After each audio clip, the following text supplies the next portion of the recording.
Ito ang good news, VP Sara. Tuwang-tuwa, BBM Tamba Escudero na shock sa balitang ito. Ayan, syempre itong balitang ating matutunghayan ngayon ay nagbula kay Banat News Files TV. At ito po ang inyong lingkod na si BT na magbibigay ng reaksyon at komento dito sa video na ating matutunghayan ngayon. At huwag na natin pagtagalin at sabay-sabay na nating panoorin ang laman ng video na hatid sa atin ni Banat News Files TV at bibigyan natin ng reaksyon ng balitang ito. Pasok!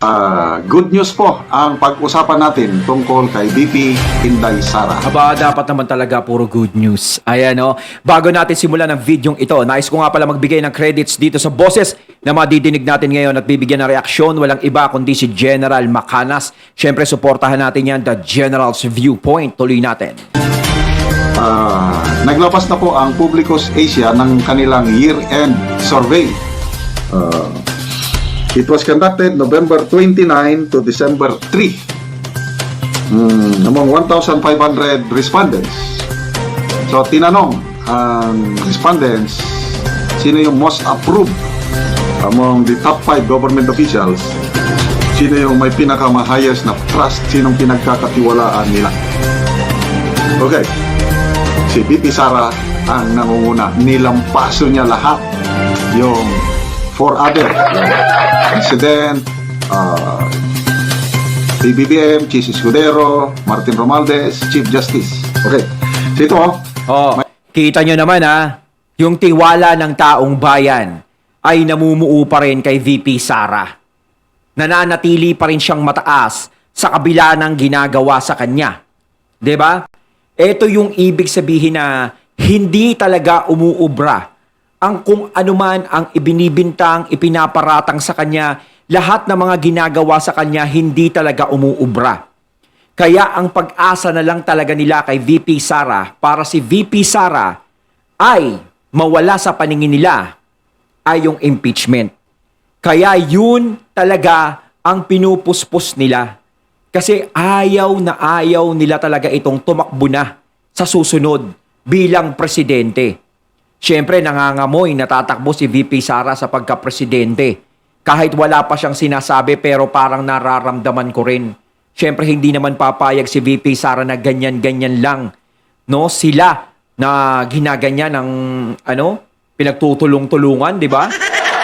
Siyempre, hindi naman ganun-ganun na lang yun. Makakalimot na lang tayo basta-basta. Di ba?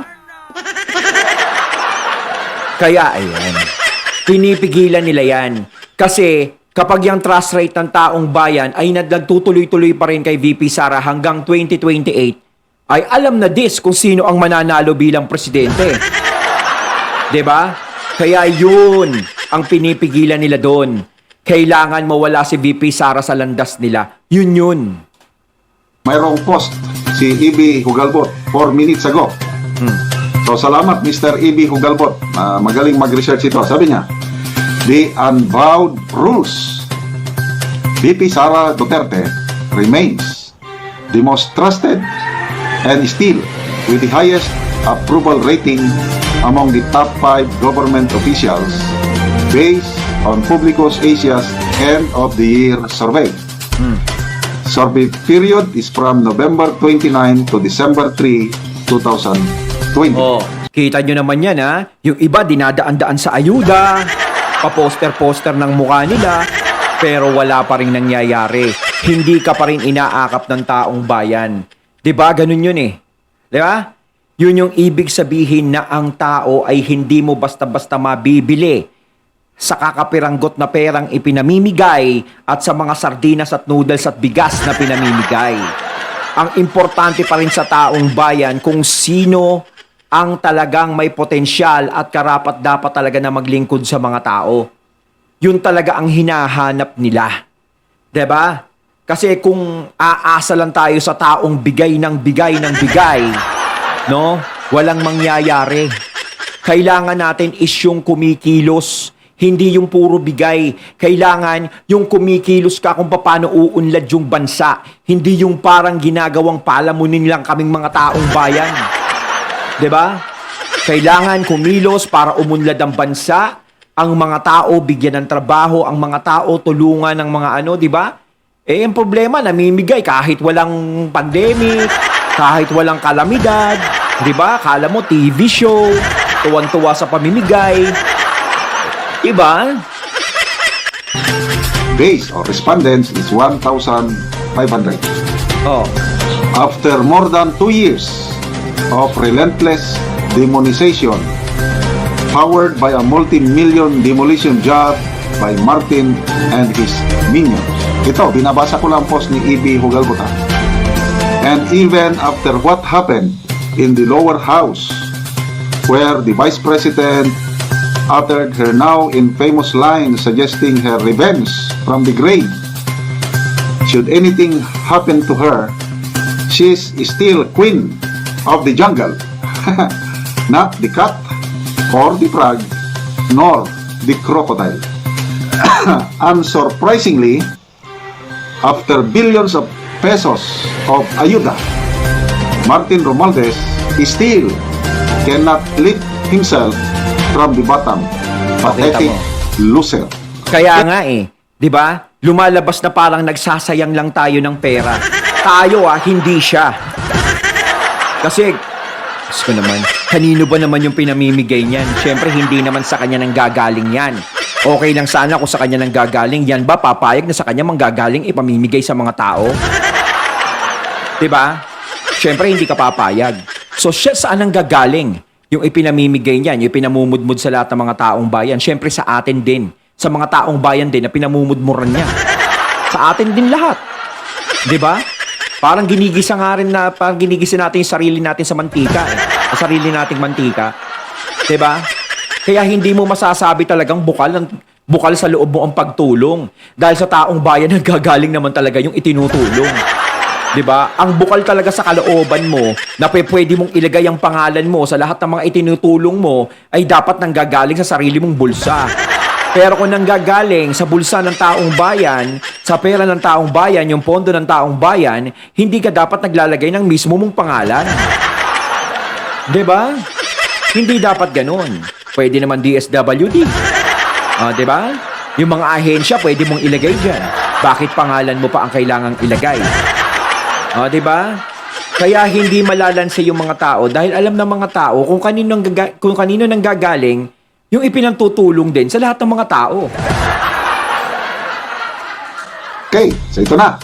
2024 Pahayag End of the Year Survey, Approval and Trust Rating of Top 5 Government Officials. Ito na po yung result ng So masyadong maliliit dito sa isinulat ko na lang dito sa aking notebook. So, unahin natin si PBBM.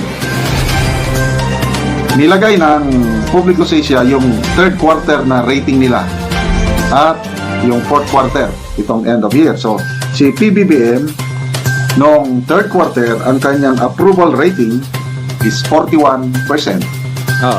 Ngayong fourth quarter, bumaba siya ng 37%. Yung trust rating ni PBBM nung third quarter is only 28%. Kontakin mo si Tambi, no? Pulang-pula. No. I'm sorry, ibang nabasa ko. Escudero pala. Kumbaga sa card dyan, bagsak talaga yan. Yung mga 72 yan, 74. BBM ito. BBM. Ang approval rating niya nung third quarter is 43%.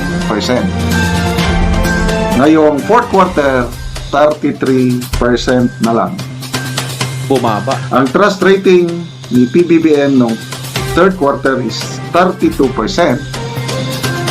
Ngayon, 23% na lang. Bumaba, nanilaw. Si BP Sara, Asul. ang kanyang approval rating nung third quarter is 40%. 40. Ngayong fourth quarter is 37%. Ang trust rating ni BP Sara nung third quarter is 33%. Pero parang pantay sila ni Cheese. No? 41-37. Doon lang talaga sa trust rate, sa 28-26 ni Cheese, doon talaga nagkatalo. Walang tiwala yung tao kay Bamboo. Ang trust rating niya ngayong fourth quarter is 31%. Escudero, ang approval rating niya nung third quarter is 41%. 41. ang kanyang fourth quarter approval rating is 37, pantay. 37%. Ang trust rating ni Escudero nung third quarter Naninilaw. is 28%. Ang kanyang trust rating ngayong fourth quarter is only 26%. Kumbaga yung dilaw parang ano yan pasang-awa. Parang Si ito na. Speaker Martin Romualdez, Ito na. third quarter niya na approval rating is 25%. Ngayong fourth quarter, 20% na lang ang kanya approval rating. Mantakin mo, no? Kung kailan puspusan siya namimigay ng mga tulong, saka pa bumababa, no? Kung kailan puspusan lagi na expose siya, saka bumababa, eh. Ayan yung sinasabi ko sa inyo. Sana nakakalabit na kayo ng mga ganyan. 'Di ba? Sa ganyan pa lang is talagang nakikita nyo na, mararamdaman nyo na parang ayaw sa atin talaga. Ayaw sa atin ng tadhana. Dapat tigilan na natin itong ginagawa natin kay Sara Duterte. Kung siya magiging presidente, tanggapin na lang natin. Eh ang kaso nga lang, ginagawa nyo naman lahat para talagang makuha nyo yung gusto nyong mangyari. Alam nyo, kahit si VP Sara ay ma-impeach, kahit mawala siya sa posisyon, o hindi na siya makatakbo sa gobyerno, hindi pa rin ikaw mananalo. No, ganun pa rin yun. Pwera na lang kung gagawa ng hocus-pocus. Eh, di ba yung online voting na? Parang nakaka-imbiyer na. Di ba ngayon lang naisip sa tagal ng panahon, ngayon nyo lang naisip mag-online voting? So, ang kanyang trust rating, 18% noong third quarter. Ngayon, fourth quarter is 13%. Kita mo, no? Parang sinasabi ng mga tao, wala talaga kaming tiwala sa'yo kahit anong gawin mo. No? Parang bigay ka ng bigay, o sige, tatanggapin namin, pero wala kaming tiwala sa'yo, kuidaw ka. Wala, isnab ka sa amin, parang ganun. Si Chief Justice Gismondo, ang kanyang approval rating nung third quarter is 28%. Ngayong fourth quarter is 25%. Trust rating niya, 20% nung third quarter. Fourth quarter is 17% na lang. So, compare na natin silang lima. Ang may Ayan. pinakamataas na approval rating si VP Sara at Si VP Sara 37%. talaga. Tay sila ni Senate President Escudero. Oh. 37% silang dalawa. Oh, Okay. kita nyo ha? Malinaw na malinaw, lutang na ang ebidensya kung sino talaga ang pinagkakatiwalaan at kung sino talaga ang minamahal ng taong bayan. Diba? Kitang-kita na sa ebidensya.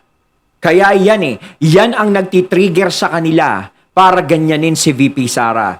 Para si VP Sara ay pagkaisahan dahil sinasabi ko nga kanina, nalalaman nila sa mga sarili nila na malakas si VP Sara sa taong bayan.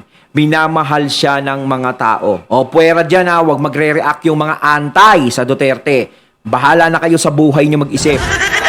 No? Ang sinasabi ko, may mga taong nagmamahal at sumusuporta kay VP Sara. No? Nakikita naman natin yan, nakikita nyo. Kaya yun ang pine-prevent nilang mangyari na kapag tumakbo si VP Sara, alam nila sa sarili nila mananalo yan. Mananalo to! 'Di ba? Kaya pag nanalo si VP Sara, alam nila ang magiging kapalaran nila.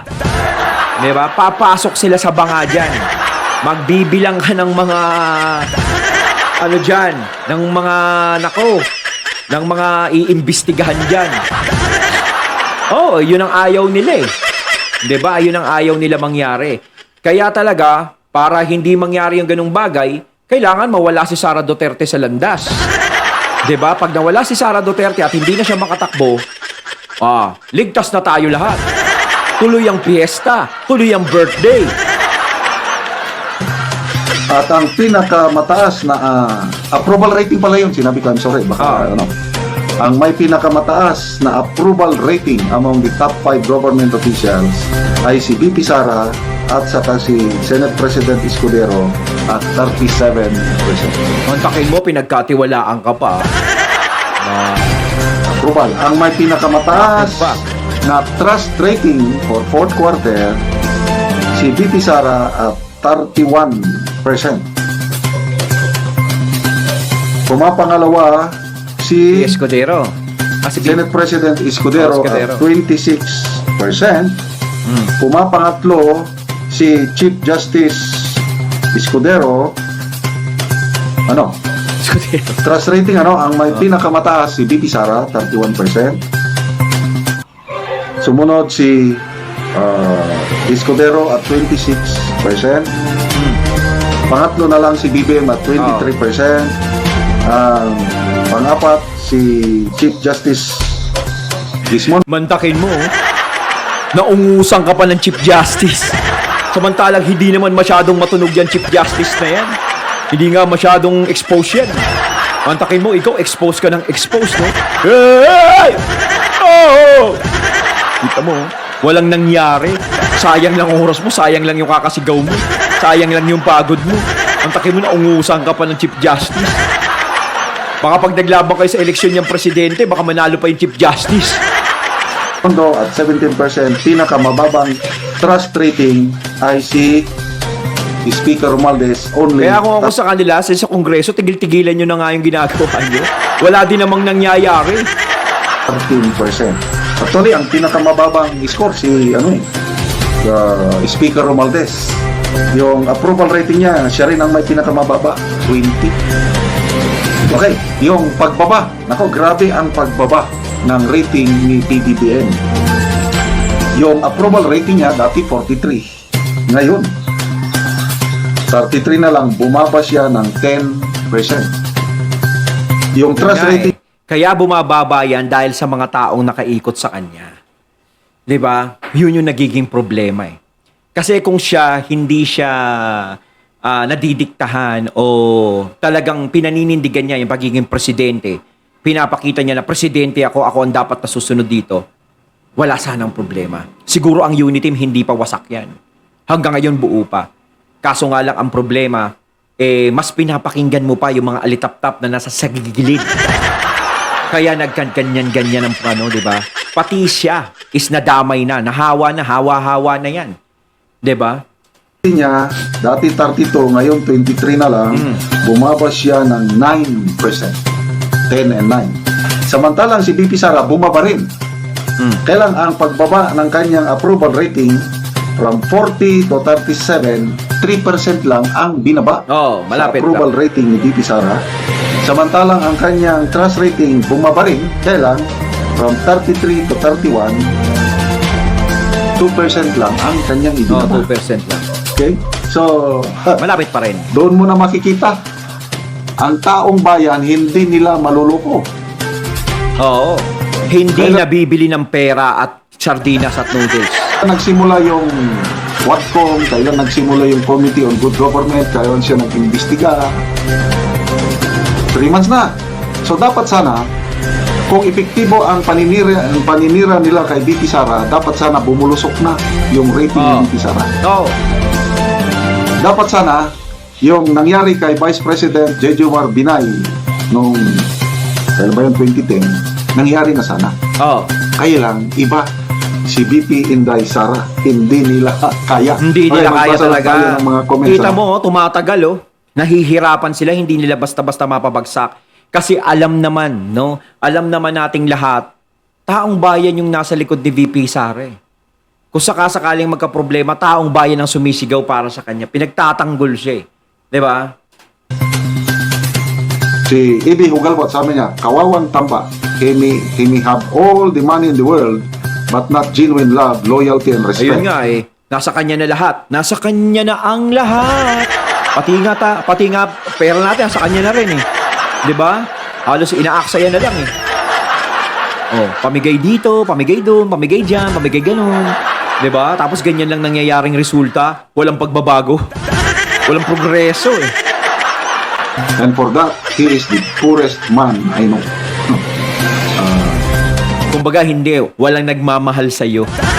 'Yun ang pinakamasakit. Nasa iyo na ang lahat, pero walang taong nagmamahal sa iyo. Ang sakit mo. Okay, may nag-reply kay E.B. Hugalbot. True, sabi ni Chelonia Midas. Elimar Bitel, sabi niya, the poorest and the wicked man, Martin Luther King. Lamara Manet, correct. OG Ginto, he is unlovable, meaning si speaker. Albert Sawyer, ha ha ha, what a beta male. Yohani Genre, excuse me sir, with all due respect, that's the taxpayers' money, not his. He's going to be jailed soon, so all the guilty ones protect the others. Okay. So, Crispo Carlex, hirap na hirap umakyat ng rating ni Martin Luther King. Wala nga eh. Kahit nga sabihin natin na ipamigay niya yung bahay at lupa niya, lahat ng kotse niya, wala pa rin eh. Hindi pa rin aangat eh.